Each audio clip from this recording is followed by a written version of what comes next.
That's not how you wire lights. Just the way to not do things. What's wrong with this picture? Pick it up. That's ridiculous. Well, hello. I think we're live again. This is Holmes at Home. I'm actually at home again. I'm in my garage.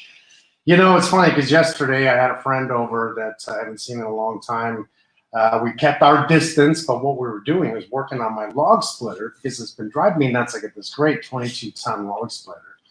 And for whatever reason, it got all gummed up. I guess it's been sitting for a couple of years. So we took the carburetor apart, and man, you know, I haven't been doing auto mechanics since I was in school. Took it all apart, cleaned it all out, and then put it all back together, hooked it up, and it didn't work. So that kind of bothered me.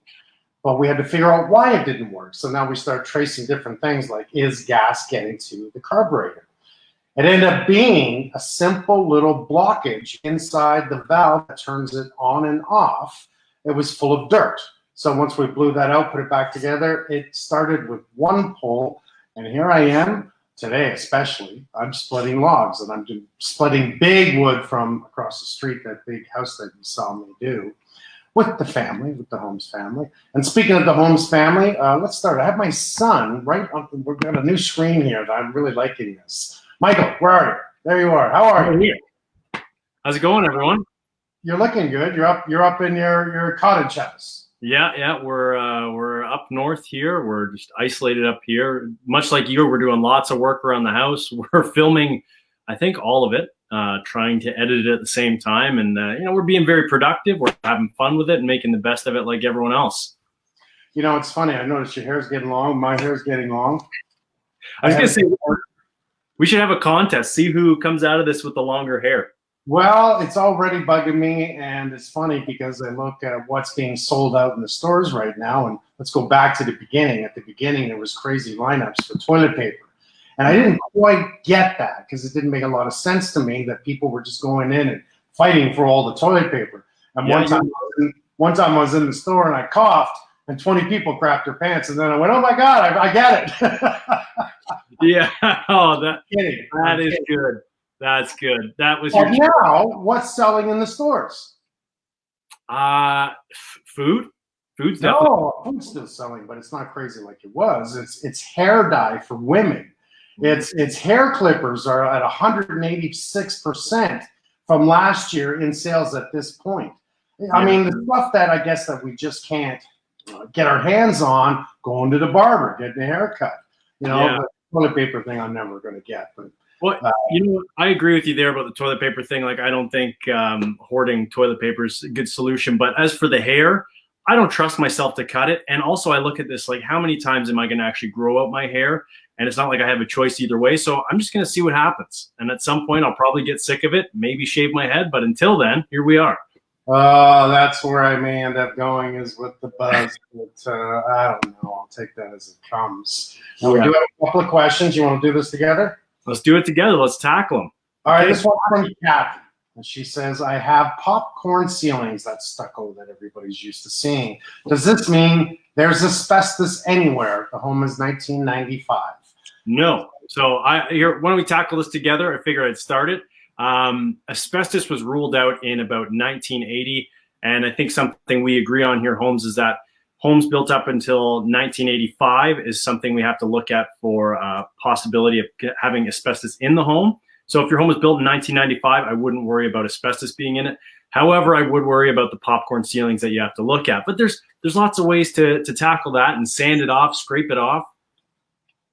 Well, I wouldn't worry about the popcorn ceiling because that's just the way it is. If you don't like it, you know, like you said, scrape it off, sand it off, use a hose, and I don't need a garden hose. Use a hose. A pump sprayer and spray it and then just trowel it down, but that tends to make a lot of problems with the edges of the trowels hitting the ceiling. Easiest is the tools that we use on the show. Yeah, exactly. We hook up our vacuum to it, just sand it all down. Hey, can you see this, Mike? Yeah. Robbie says, would love to hear some tips on making an old home energy efficient. Now, that's really good. I'll go first on this one, an old home energy efficient. So the most The smartest way of taking an old home and turning it into a more energy efficient home is going to start from the outside, and that's insulation. I don't care what anyone says out there when it comes to insulating from the inside. That's an incorrect theory. You have to think of a cooler. If we insulate from the outside, we stop the hot and cold penetration, both in summer and winter. So that would be the first goal. If you got brick, you can't do too much. 88 years ago, used to drill through the brick, pump in a line, and unfortunately it was felt just too much formaldehyde was in the mix. And it never really did give a proper insulation, and it being very costly at the end. Yeah, something you can do with brick is spray cork. I mean, that's a good way to upgrade. You know, it upgrades the finish on the outside of your home, but it also helps with energy loss. Right. Now, we know that at 1/8 of an inch, the spray cork is not only environmentally friendly, it's a thermal break. The R value is rather low, but we can't look at the R value. What we have to look at is the thermal break.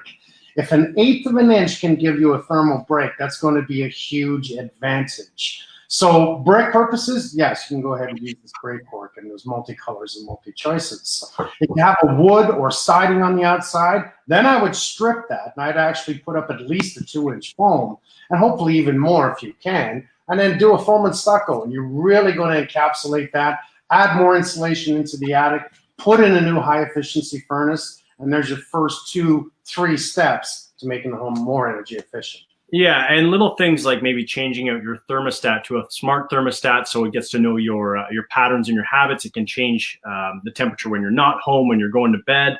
Also, changing out your old light bulbs to LED light bulbs. That's a great way of making your home a little bit more energy efficient. That's like 87% savings on all lighting costs that we were so used to years ago. Really, really good point. As a matter of fact, that's the only thing we do use when we renovate. When we build houses, that's what we do. That's right. Well, Mr. Holmes, you're up in Meaford. Did you want anyone to know you were in Meaford? No, I'm up north. I'm up north. But, yeah, and I'm going live. I'm going live at 2 p.m. You can find me on the HGTV Facebook page. So I'll be live talking about indoor air quality. Until then, have fun. Mr. Holmes, keep making it right. All right. Love you too. See ya. It's always good talking to my son.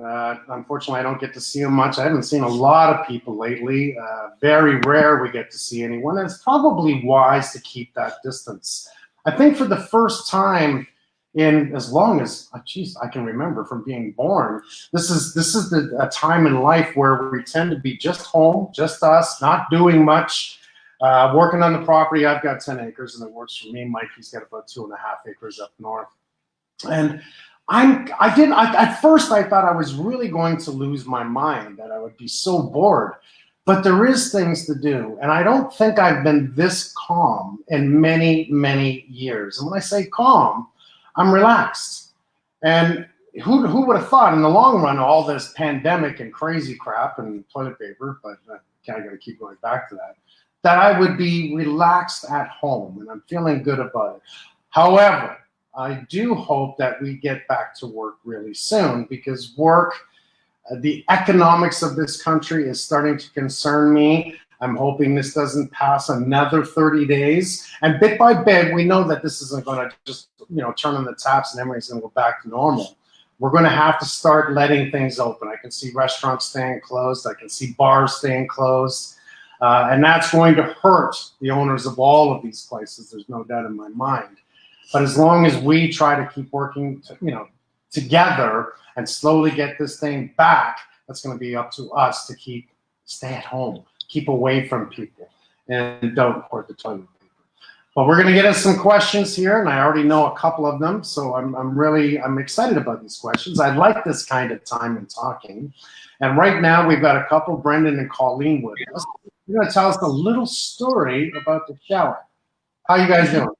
Hey, Mike, how are you? I'm well, thank you. First of all, we just want to say happy Easter to you and your family. We hope that everybody's safe and healthy, and that after we get through this crazy pandemic, there's lessons learned that make us all better people. So thank you for spending some time with us today. My pleasure. And my wife and I, we purchased our dream home about 2 months ago. We call it a dream home right? Because it checked all of our boxes. It's got a big backyard, great kitchen, room for the boys for entertaining. But it's kind of turned into a little bit of a nightmare, right? It was a flip house. The sellers did a great job reconstructing a lot of the spaces in the house. But unfortunately, the past 2 months, we've uncovered a lot of problems, problem after problem, really. And the biggest, I mean, ironically, you're joking about toilet paper. Our biggest problem is with the plumbing. We did do our due diligence. We had the home inspector. We actually hired a plumber to come in and scope the sewer lines as well, because we had a problem in our old house where tree roots were growing in. I'm sorry, you brought the plumber in after you purchased the house to scope the lines? Prior to. Oh, you did? Yeah, That's really good. Okay, please continue. Yeah, absolutely. And everything looked pretty good. I mean, there was a concern that there might be an issue down the line, but nothing near what we experienced already. So we've had 2 separate plumbers in the house again since we bought it.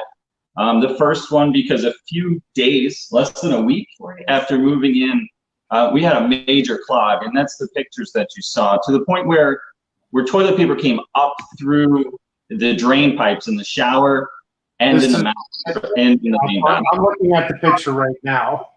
Okay, that's definitely not cat hair. No. Okay, we'll take that picture out because that's pretty crappy. That's gross, yeah. Okay, and then, that came from your shower drain. Oh yeah, I pulled that out with a wire hanger through the shower drain. And the second plumber came in because of really nasty lingering sewage smell that wouldn't go away. And so what we found, the consensus was that the work that was done on the reconstruction wasn't from a licensed plumber. There were some really, I guess, egregious things that the plumbers that came in noticed, like the faucet and the drains weren't aligned, they weren't centered on the wall, handles were backwards, hot and cold was even messed up. But the real problems that they identified were things that were underground. Neither the shower and the master or the tub had a catch installed. The toilet waste line in the main bathroom, apparently it flows towards the back of the house before it catches the main sewer line and heads towards the front of the house. So it does a loop. Yeah, it does a loop, exactly. That usually tells me that it was like a roofer who did the plumbing, and I only use that as a phrase. It's clearly not a plumber who did the plumbing in the basement. This bathroom downstairs, and it's in the basement, correct? It's a slab, so it's a 1-level ranch house. There's no basement, which I think makes the problem worse because everything's buried under concrete. And even if it was in the basement, it's buried under concrete. So you do know what you have to do. That's why we're here. I mean, I'm nervous because the plumbers, I feel like they're trying to sell me something. On the other hand, if we rip up the floor, we're terrified of what else we're going to find. So I guess I think we know what we have to do, but looking for your perspective, looking for someone with no skin in the game, what's the right next step for us? Okay, so first couple of questions. It is slab on grade, your home? Yes. There's no crawl space, no basement? No, correct. How many bathrooms do you have? We have 2.5 bathrooms, and there's major issues in both of the bathrooms with showers and tubs. Okay, unfortunately, this is going to be a bit of an expensive fix. Yeah. And a very inconvenient fix. Did you notice a trap under the shower? No, we were told by the plumbers that there wasn't a trap under the shower. You can actually in the other bathroom. No, in the master bathroom, when you flush the toilet, you can actually see water flowing through the shower drain. Like you can look down the shower drain and see water shoot by when you flush the toilet. Okay, this is really not good at all. So it's not just the idea that you can get our human waste coming out through the drains. The biggest problem I'm seeing is the methane gas that can come back from the city streets, city sewers, into your home. This means you're going to have to keep your windows open as much as you can. You're going to need fresh air in your home. This is not a good thing. You need a really good plumber, and he's going to come in with a scope. He's going to scope the drains. He's got a detector, okay? That detector can exactly detect where the camera is inside the drain.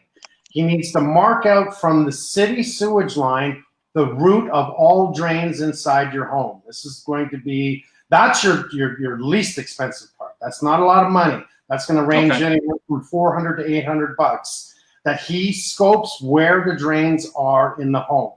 Then that plumber needs to figure out how to reroute all that, where to cut the concrete floor, and do those drains properly back out to the city.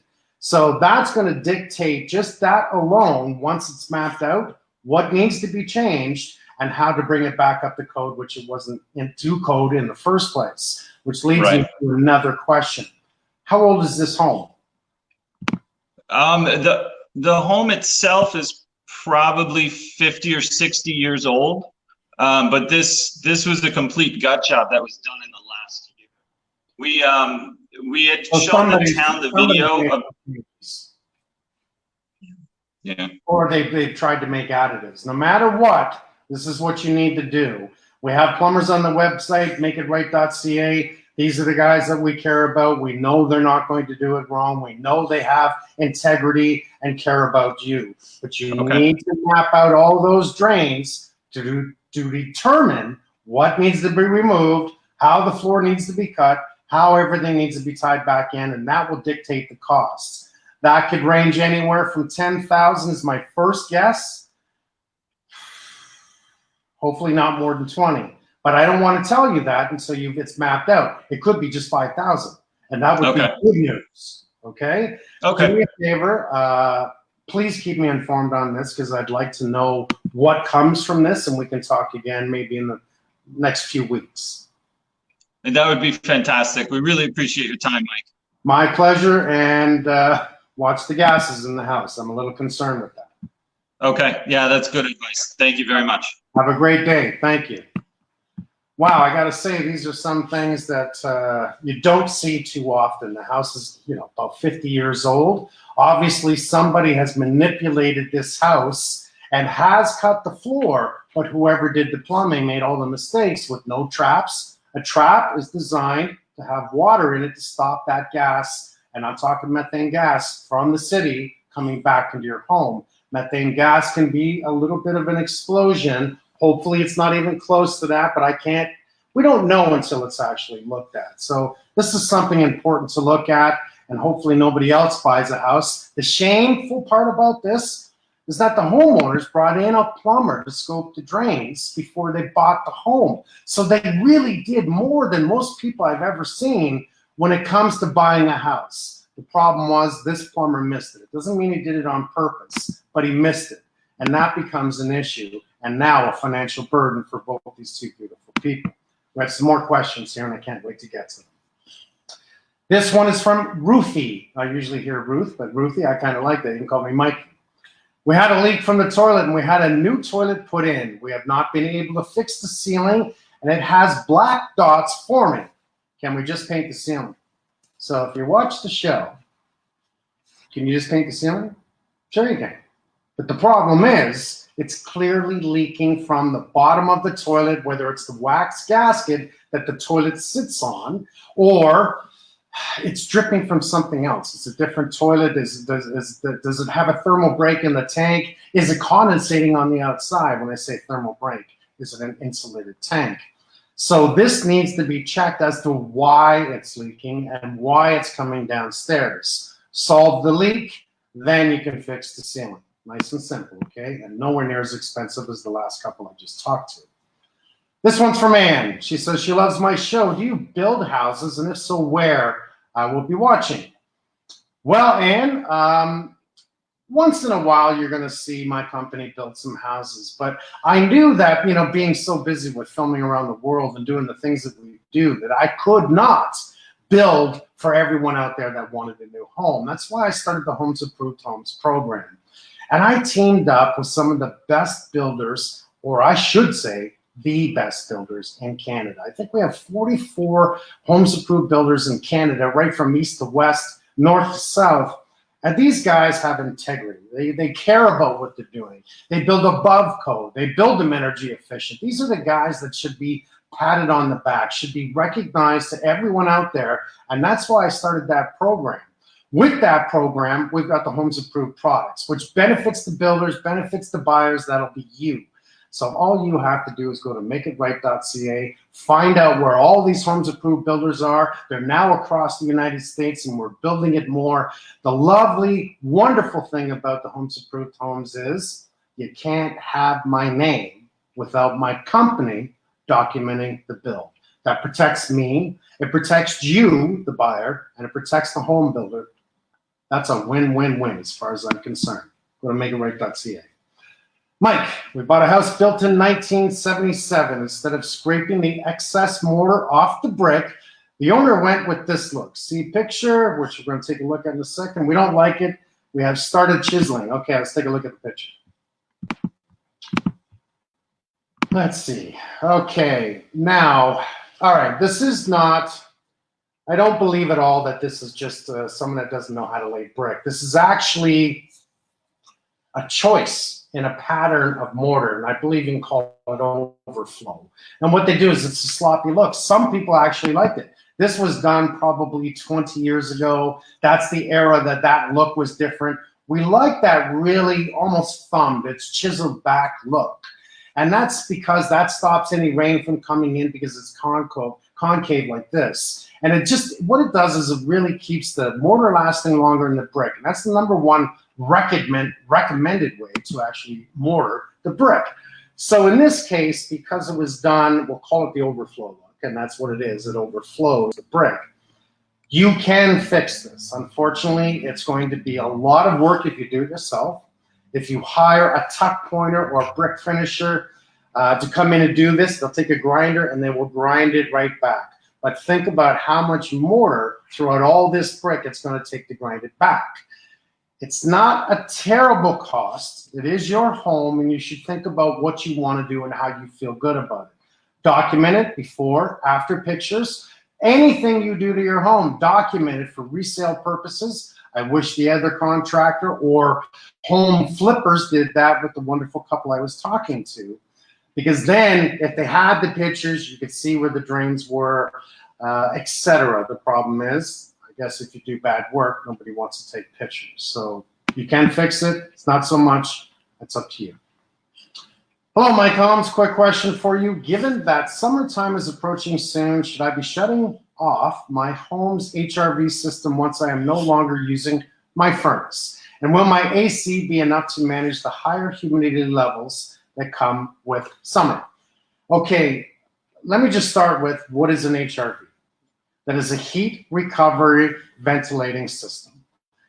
Now, heat recovery for winter, that's what it does. It helps recapture that heat, puts it back through the system, and it makes it really more efficient. And we want that in home. The reason we put HRV into code today is we are making airtight homes. So this dictates whether or not you need an HRV. As far as I'm concerned, every single home should have an HRV. Not just to recover the heat and put it back in, but #1 thing is ventilation, which now helps me give you that answer. An HRV should be running 24 hours a day. It doesn't take a lot of power. It's designed to pull fresh air in, get rid of the stale air in your house, and keep that circulating, and yet still have an efficient home. So I highly recommend that you keep it on. It's not a bad thing. It's a good thing for you and your family. Here's the next one. What do you think of this? Okay. Oh, God, things I see on the show. So who puts a shut-off tap, water, right beside electrical? A fool. They took an area where clearly they could run a copper pipe right beside the electrical and wasn't really thinking that water shouldn't be so close to electrical, and that's simply because of what? You can get a shock. You can be killed. It's an easy fix. It's a stupid picture. Please don't allow people to do stupid things in your home when it comes to you and the safety of your family.